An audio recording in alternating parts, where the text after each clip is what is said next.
Uma expressão é justamente sabermos o que vem ser uma norma. E nós já trabalhamos isto quando nós tratamos do livro Ética, de Adolfo Sanches Vasques. E vimos que, de fato, a norma é um preceito, a norma é uma regra. A norma é um mandamento no sentido de que exorta, de que instrui, de que determina. Nesse sentido, a norma se insere como um comando imperativo, ou seja, algo que exige o seu cumprimento. Nesse sentido, a norma será também permissões e atribuições de poder ou delegação de competência. Então, quando nós tratamos de norma, nós temos que entender que tem esse conjunto de possibilidades, seja na sua dimensão imperativa, como instrução, determinação, seja ela na sua natureza permissiva, quando faz concessões, e quando ela atribui poder ou competência por meio das instruções por elas determinadas. Quando nós estudamos no direito os variados tipos de normas, podemos encontrar, então, entre elas, três grandes tipos: as normas de serviços, as normas jurídicas e as normas diplomáticas. Então, por exemplo, entre as normas de serviços, podemos citar aqui aquelas que nós utilizamos em segurança da informação, aquela que nós utilizamos para a organização de um trabalho acadêmico, como as realizadas pela ABNT, Associação Brasileira de Normas Técnicas, as normas internacionais, como a ISO, a International Standard Organizations, entre outras. As normas jurídicas, que conforme nós estamos vendo a partir de agora, aquelas que são determinadas pelas relações do direito que se aplicam a estados soberanos e aquelas normas que dizem respeito do Estado sobre os indivíduos. No caso, quando organiza, por meio do Poder Legislativo, as suas legislações. Como também nós temos as chamadas normas diplomáticas, que são aquelas estabelecidas quando duas ou mais nações estabelecem uma norma especificando uma relação direta, legal, entre essas nações civilizadas, essas nações que estão agora efetivamente estabelecendo um pacto, como, por exemplo, uma relação bilateral, como acontece nas relações comerciais. Quando nós pegamos, por exemplo, um trecho vinculado ao livro Noções Essenciais de Direito, do Nelson Palar Campos, nós vimos ali uma excelente definição do que vem ser uma norma, né? A norma geralmente decorre de um juízo ou de uma proposição enunciativa. O que é uma proposição enunciativa? É o juízo expresso verbalmente ou de forma escrita. O que é o juízo? O juízo, por sua vez, decorre de um julgamento, isto é, de uma relação estabelecida entre conceitos. O que são conceitos? São representações de um objeto pelo pensamento por meio de suas características ideais. Então, na verdade, quando se estabelece deontologicamente uma norma, então a norma pressupõe justamente esses detalhes: ser uma proposição iniciativa, ter um juízo, uma avaliação, um julgamento, e isso só é feito em decorrência dos conceitos que representam essas partes envolvidas. Para a gente poder entender como se aplicaria essas nuances da norma, como proposição iniciativa, como juízo, como conceitos, o próprio professor Nelson Palaia traz uma importante afirmação, lá na página 13 do livro dele. Se eu faço um juízo, o assassinato deve ser punido. e o Estado edita a norma jurídica do artigo 121 do Código Penal, matar alguém implica em uma pena de reclusão, ou seja, perda de liberdade e inclusão do indivíduo em um abrigo prisional pelo período de 6 a 20 anos. Temos aí uma norma que decorreu de um juízo ou proposição. Então, justamente da necessidade de punir o assassinato, que quem legisla no Brasil, nas câmaras, vereadores e vereadoras, nos estados, deputados e deputadas estaduais, no Brasil, deputados e deputadas federais, no Senado, senadores e senadoras da República.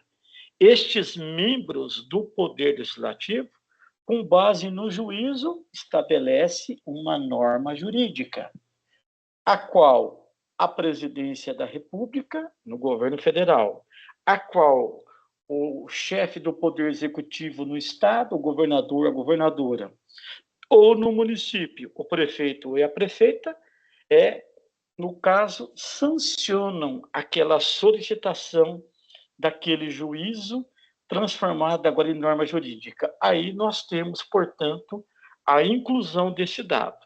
Quando o dado é de ordem federal, incorpora ao Código Penal, como no caso aí, o do homicídio relacionado ao artigo 121 do Código Penal, especificando o que vem ser o homicídio, o assassinato, e determinando qual tipo de pena, se vai ser prisão, se vai ser detenção, se vai ser reclusão, e o tempo estabelecido. Aí depois, de forma correlata e mais específica, a legislação cria os parâmetros, levando em conta a materialidade, levando em conta o grau de dolo, a fim de lavrar qual será o tempo imputado ao indivíduo que causou aquele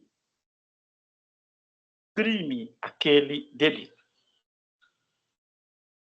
Quando nós falamos de juízos muito presentes nas normas jurídicas, é importante frisarmos, né, que os juízos são de diversas naturezas, como o juízo de ser, o juízo de dever ser e o juízo de valor. Primeiro dos juízos, o juízo de ser diz respeito ao pensamento, acerca de um pensamento que se aplica à existência. Nesse caso, por exemplo, é o pensamento de uma existência ou de um modo de ser em relação ao objeto de um conceito. Quando, por exemplo, nós, por meio da norma, determinamos a existência ou a materialidade deste ser, desse objeto. Podemos, então, aí exemplificar as leis físicas, as leis naturais. O juízo de ser, portanto, imputa a existência. Comprova-se, portanto, que aquele objeto existe, tanto na realidade, como na consciência do indivíduo, ou independente da consciência do indivíduo. Como, por exemplo, quando viemos ao mundo, o mundo já estava aí. O juízo de dever ser, que nós tratamos bastante quando tratamos lá das sessões do capítulo 1º, objeto da ética, do livro Ética, do professor Adolfo Sanches Vasquez.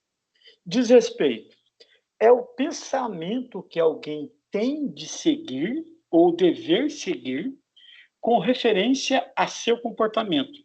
Exemplo, normas em sentido amplo ou leis éticas, que podem ser divididas de duas naturezas. O juízo de comportamento potestativo, ou seja, que não admitem contestações, ou regras técnicas.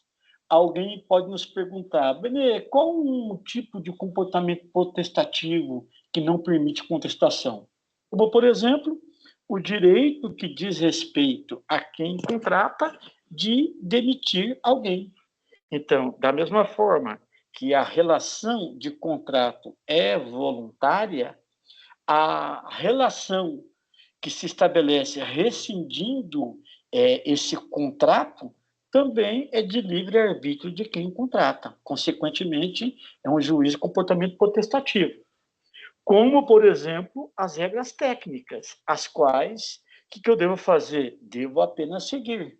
Então, quando eu pego dados de uma Vancouver, de uma APA, de uma ISO, de uma ABNT, das regras que estabelecem metrologia, certificação de qualidade, a especificação de algum produto, eu, necessariamente, eu tenho que adequar a minha consciência àquelas determinações expedidas por aquela regra, por aquela norma.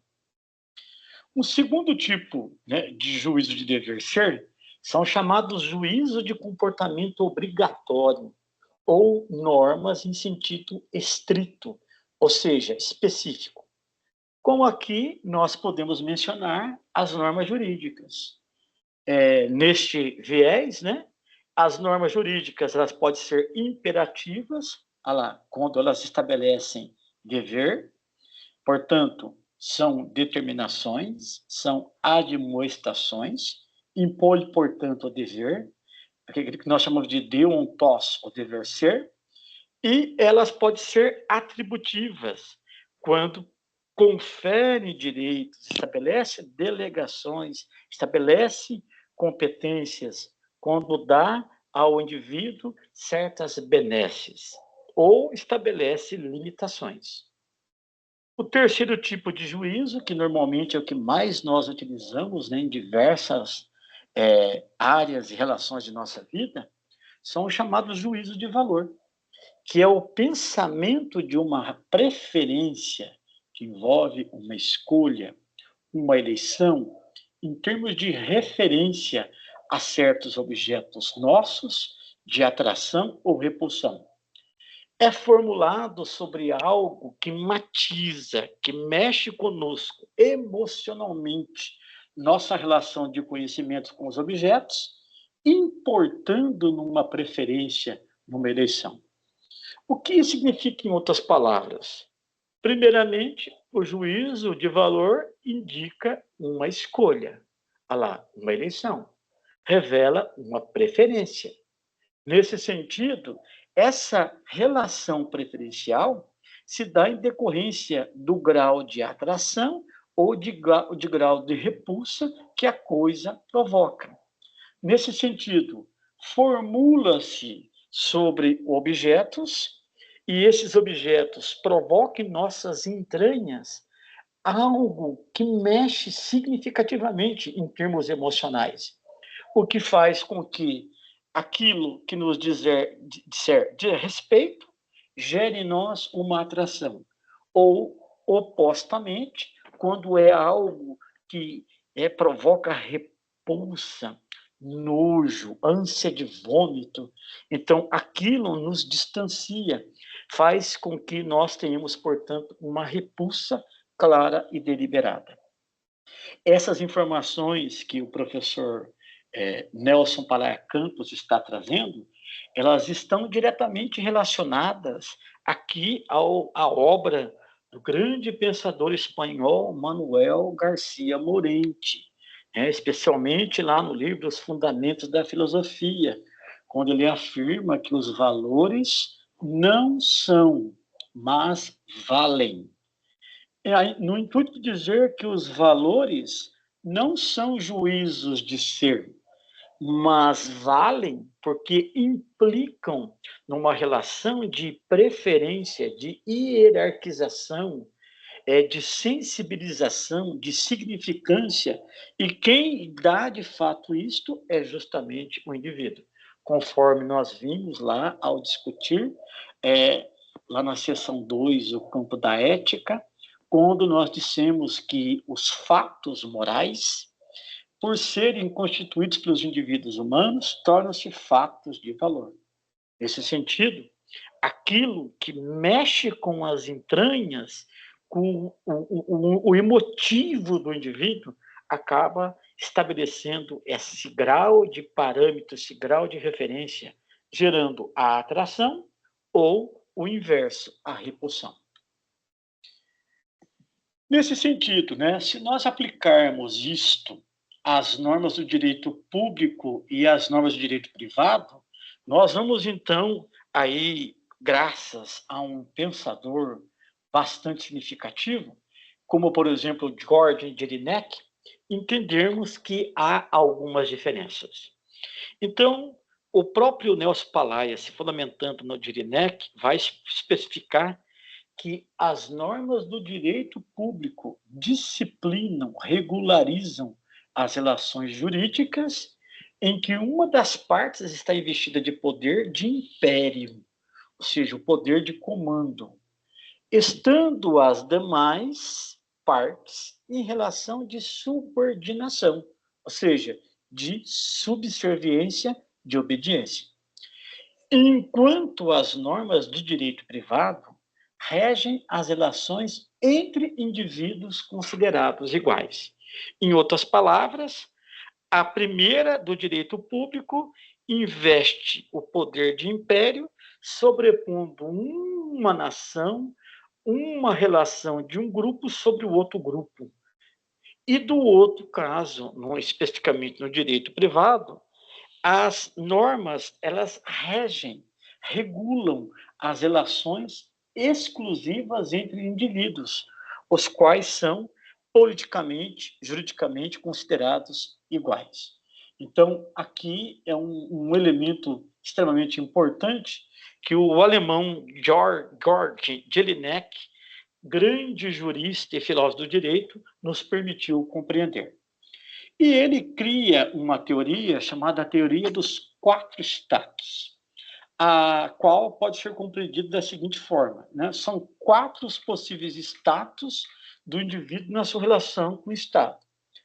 O primeiro status é o passivo, em que o indivíduo, né, se submete ao Estado.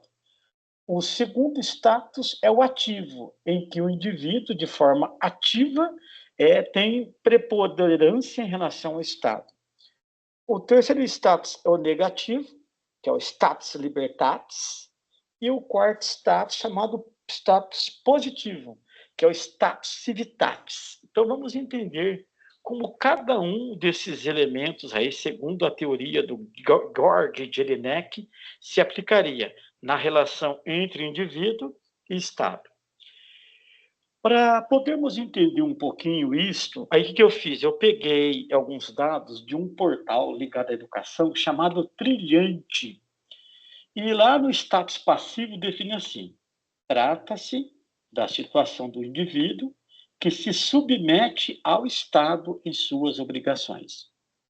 O sujeito tem uma posição de passividade perante o Estado, o qual pode exigir dos cidadãos algumas obrigações.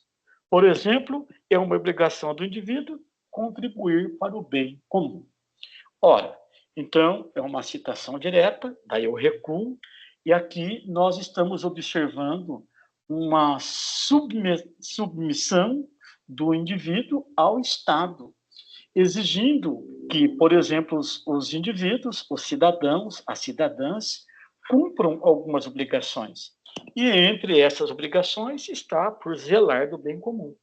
É quando nós fazemos, quando olhamos um terreno vazio, e para evitar a presença de animais peçonhentos, nós fazemos a comunicação à prefeitura, a fim de notificar o proprietário, ou de modo, o próprio paço municipal intervir para evitar desdobramentos que prejudiquem a saúde das pessoas que moram circunvizinhas ao terreno baldio. Então, seria o status passivo, em que o indivíduo, subordinado ao Estado, agiria em prol do bem comum, em prol da coletividade. O segundo status, o chamado status negativo, diz lá o mesmo portal Trilhante: educação. Da mesma forma que os indivíduos se sujeitam ao Estado, este tem limitações com relação aos seus cidadãos.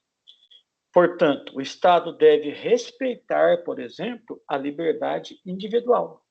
É um dever do Estado não intervir na vida de seus cidadãos, na vida de suas cidadãs.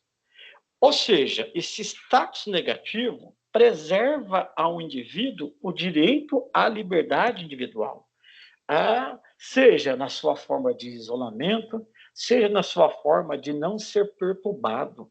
Quando, por exemplo, a Constituição brasileira estabelece que o lar, o domicílio, é o abrigo, ele é algo que não pode ser violado, não pode ser vilipendiado, exceto por mandado de segurança, expedido pelo Poder Judiciário.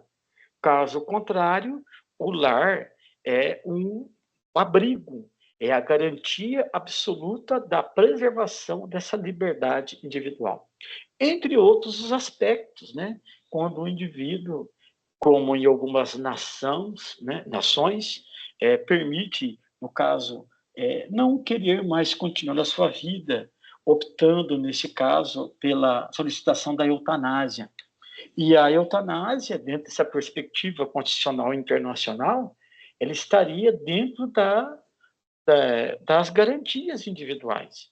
Aqui no nosso caso, no Brasil, a legislação brasileira ela não permite, já que o Estado tem um compromisso de zelar pela vida e pela integridade física dos cidadãos, das cidadãs. O terceiro status seria o status positivo, que dizem respeito às prestações que o Estado deve gerar à sociedade. Portanto, são garantias. Por exemplo, compete ao Estado, à sociedade, conceder o direito à saúde, o direito à prestação jurisdicional. É uma expectativa do indivíduo perante o Estado. Então, nesse status positivo, estabelece o quê? Já que o indivíduo colabora com o Estado, agora é necessário que o Estado faça a sua parte. Preste serviços, preste garantias à sociedade, garantindo, no caso do Brasil, o direito à saúde, direito à educação, direito de ir e vir, o direito à segurança.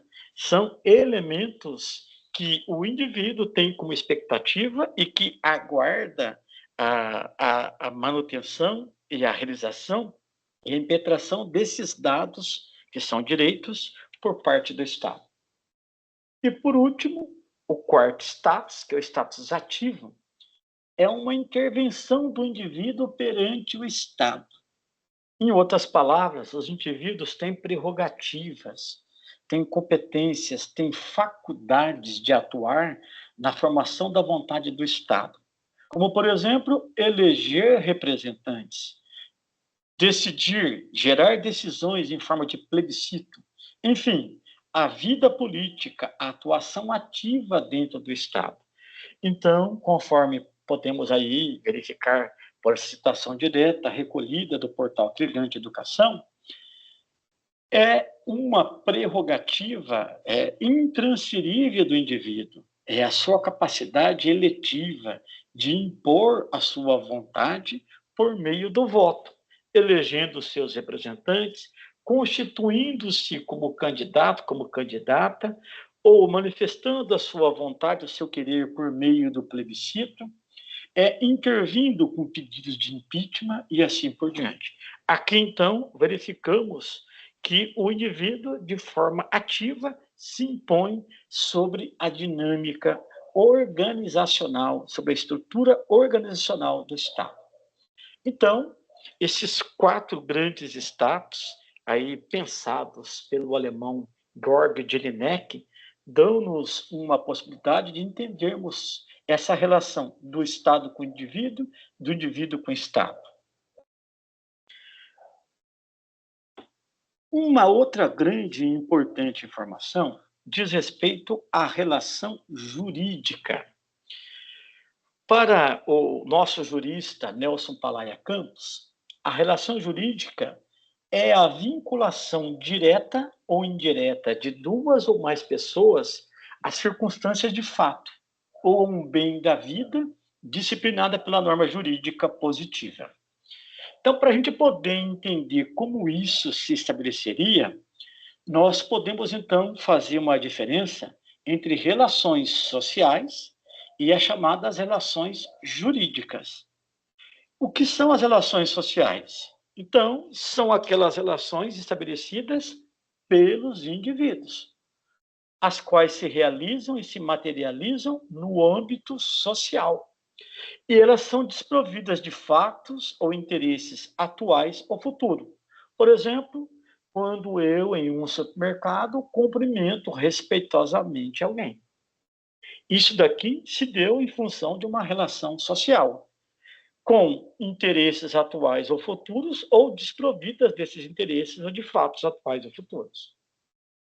As relações jurídicas são diferentemente disciplinadas por normas jurídicas, pois as relações jurídicas, elas estão marcadas por interesses pessoais ou reais, por vantagens, por prerrogativas, por faculdades, por competências, por deveres, por obrigações. Podemos entender essas relações jurídicas quando, eventualmente, uma pessoa ela adquire uma mercadoria ou um produto de um comerciante. Então, agora, essas partes não são marcadas por relações sociais, mas pelo fato de existir um produto e esse produto ter sido estabelecido por meio de um fator econômico, financeiro, então essa relação ela passa a ser jurídica. E tanto quem vende quanto quem compra precisa, portanto, de as suas ações serem disciplinadas por normas jurídicas, como, por exemplo, a Lei 8.078, de 90, que disciplina a questão aí dos direitos do consumidor, ou a lei lá de 1850, que trata das relações comerciais no Brasil. Essa parte aqui é bem interessante, porque dentro das relações jurídicas subordinadas às normas jurídicas, algumas partes envolvidas, e nós veremos que são 7 partes, são 7 elementos. O primeiro, poder social. Segundo, a norma de direito positivo. Terceira, os sujeitos ativo e passivo. O quarto, o dever jurídico. Quinto, o objeto da relação jurídica. Sexto, o fato jurídico. Sétimo, o interesse e a subordinação.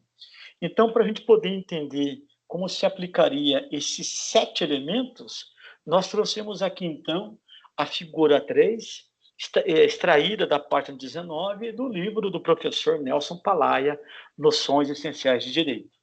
E aqui nós vimos, então, que o poder social garante essa relação jurídica. Por quem que ela é representada? É pelo Estado e por seus órgãos administrativos. Então, todos aqueles órgãos centralizados e descentralizados que ajudam a garantir e proteger essa relação jurídica estabelecida entre as partes. Segundo item, diz respeito à norma de direito positivo, ou seja, é a norma que regula, que disciplina essa relação jurídica. É essa norma que estabelece a forma, os limites, os tipos determinados, o conteúdo, a finalidade e a extensão, o propósito no tempo e no espaço. Nesse sentido, a norma de direito positivo é aquela que determina e garante a cobertura das partes envolvidas numa relação jurídica. O terceiro elemento são os sujeitos ativo e passivo, que são as partes envolvidas nos direitos, nas relações de deveres, nessas relações de obrigações derivadas dessa relação jurídica estabelecida. Então, quem compra, quem vende e todos os mecanismos que amparam essa relação comercial. O quarto elemento é o dever jurídico, que diz respeito à obrigação de prestar ou obrigação de executar em conformidade à norma jurídica que disciplina aquela relação. Na medida em que o indivíduo estabelece uma relação jurídica, obrigatoriamente, necessariamente, tem que atender os ditames, as prerrogativas estabelecidas no dever jurídico, a fim de prestar e de executar aquilo que deriva dessa relação jurídica estabelecida. O quinto elemento diz respeito ao objeto da relação jurídica, ou seja, o bem perseguido, o produto, o processo, enfim, o mecanismo que é objeto dessa relação estabelecida juridicamente entre as partes. O sexto elemento é o fato jurídico, diz respeito ao acontecimento da vida que envolve a relação e está previsto pela norma jurídica. Aqui o fato jurídico envolve, por conseguinte, a previsibilidade, a vigência, toda aquela cobertura que se estabelece em um contrato, a fim de entendermos as prerrogativas temporais históricas materializadas. Olha, isso daqui vai durar por 30 dias, olha, daqui tem garantia por 1 ano, a relação está protegida por 90 dias, conforme assegurado, ditado na norma jurídica, enfim. E o último elemento é o interesse e a subordinação, que diz respeito aos motores da vontade dos sujeitos vinculados ao objeto. Ou seja, foi aquele fator que determinou com que alguém comprasse alguma coisa e que, por conseguinte, entrasse, né, imergisse nessa relação jurídica estabelecida.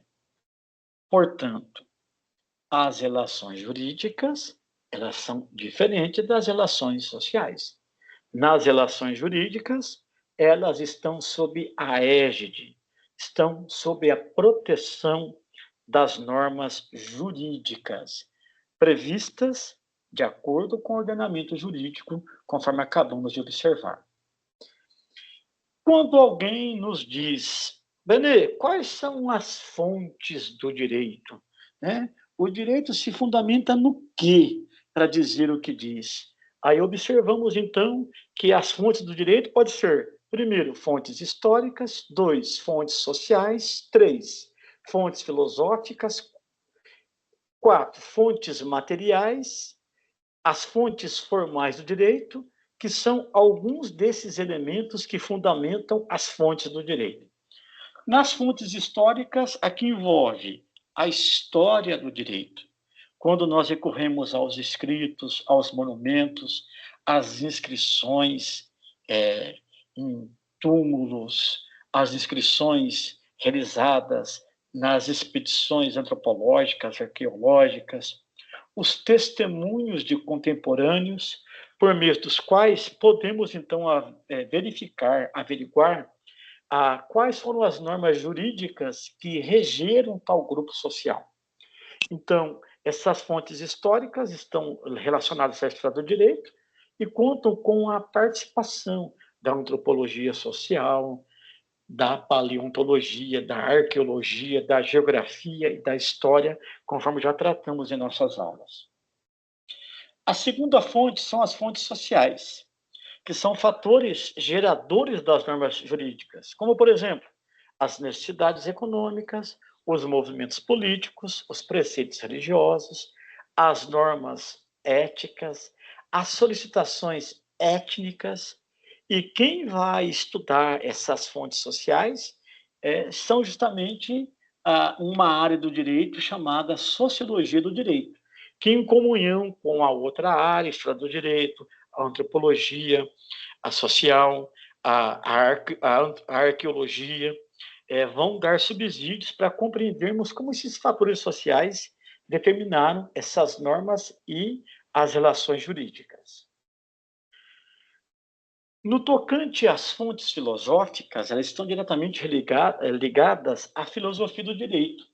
Quando tratam da justificativa, tratam do fundamento do direito, a força que um grupo dominante possui, o reconhecimento desse grupo pela coletividade, a questão da natureza humana, a razão natural, a função, o fundamento em Deus ou outros mecanismos que vão aí gerar essas justificativas ou essas fundamentações jurídicas. E quem estuda isso é justamente a filosofia do direito. E aí, conforme nós vimos, né, uma quarta possibilidade são as fontes materiais e as fontes formais do direito. Nas fontes materiais, aqui são os órgãos elaboradores do direito, como o Poder Legislativo, a Justiça do Trabalho, quando estabelecem sentenças normativas, o Poder Judiciário, quando emite jurisprudência, como fonte de normas gerais, entre outras. Essas são as fontes materiais. E as fontes formais do direito, elas se expressam como modos de manifestação da vontade social e são expressas no direito. E aqui podemos observar que são 8 elementos. Primeiro, a lei. Segundo, costume. Terceiro, o regulamento e o contrato coletivo. Quarto, a doutrina. Quinto, a precedência e a jurisprudência. Sexto, os princípios gerais do direito. Sétimo, a analogia. E, por último, a questão da equidade. Como formas, como fontes formais que ajudam a constituir as bases do direito. A respeito da lei, nós observamos que a lei é uma norma jurídica abstrata e geral, e expressa, quando escrita, com o advento, com a criação de um direito novo. E quando nós falamos da lei, a lei ela tem algumas características, como primeiro abstração, generalidade, estatalidade, escrita e novidade. Para a gente poder entender essa abstração, ainda que alguém rasgue a Constituição brasileira, não é o papel que determina a lei em si, mas todo aquele processo legislativo instaurado até a promulgação da lei. Portanto, por ser abstrata, independente de rasgar um elemento material, a vitalidade, a vigência da lei, ela permanece. Entre esses outros 4 fatores mencionados. Acerca do costume, conforme já tratamos lá anteriormente, quando mencionamos o Estatuto da Corte Internacional. O costume é uma prática pública e geral, reiterada, renovada, insistente, é uma prática que tem constância e uniformidade. Pode ser de 3 tipos, de acordo com a lei, secundum legem, como costume interpretativo. Pode ser além da lei, ou praeter legem, ou seja, é o que vigora na falta de uma lei, de um preceito legal. E contra a lei, contra legem, é o modo de agir aplicando prática costumeira contrária à lei. Um exemplo que podemos citar é a questão do cheque pré-datado. É importante frisar que nas relações comerciais, o cheque pré-datado não está invocado como um princípio normativo. Então, é um costume anterior à lei, em que as pessoas, fundamentando na boa índole, ao entregar um cheque, espera-se que a pessoa não o cubra antes do período acordado. Mas isto é um princípio da prática costumeira e que é contra legem, ou seja, alheio à lei. Dentro das fontes formais do direito, temos aqui o regulamento e o contrato coletivo. O regulamento é classificado como uma norma jurídica geral expressa por escrito pelo chefe do Poder Executivo, tanto da esfera federal, a presidência da República, esfera estadual, o governador, governadora do estado, ou municipal, prefeito ou prefeita da cidade, que, sem criar direito novo, sem criar disciplina jurídica, pormenoriza, detalha, esmiuça a lei. Nesse sentido, os regulamentos expressam-se por meio de decretos. Então, quando uma autoridade executiva cria um decreto, está usando esse regulamento proveniente desse acordo, de sua competência definida constitucionalmente. Há atos, segundo o próprio Palaia, que são semelhantes aos regulamentos, mas que não são leis e nem decretos. São conhecidos como atos administrativos. E esses não são editados pelo chefe do Poder Executivo. Então, alguns desses atos administrativos podem ser portarias, instruções, ordens de serviço, ordens de avisos, circulares, resoluções. Quando alguém está dizendo, ó, uma faculdade não vai ter aula em função do motivo X, está fazendo uso desse ato administrativo, que não se constitui como regulamento, já que o regulamento, o decreto, só pode ser escrito por uma autoridade vinculada ao poder executivo, nas esferas federal, estadual ou municipal. No tocante à questão da doutrina, algo extremamente importante, porque a doutrina é o trabalho dos juristas, dos estudiosos, das estudiosas do direito, que definem e sistematizam os conceitos jurídicos, agrupando-os em categorias, determinando sua natureza jurídica, compondo os institutos jurídicos, construindo as teorias jurídicas e reunindo todos eles na formação de disciplinas jurídicas. Nesse sentido, podemos aqui apresentar como exemplo de disciplinas jurídicas a compilação do direito constitucional, a compilação do direito civil, a compilação do direito tributário. No tocante à questão da precedência e da jurisprudência, a jurisprudência é a reiteração, ou seja, é a renovação, de decisões judiciais que são propositadas no mesmo sentido. É a autoridade das coisas julgadas da mesma maneira, da mesma forma.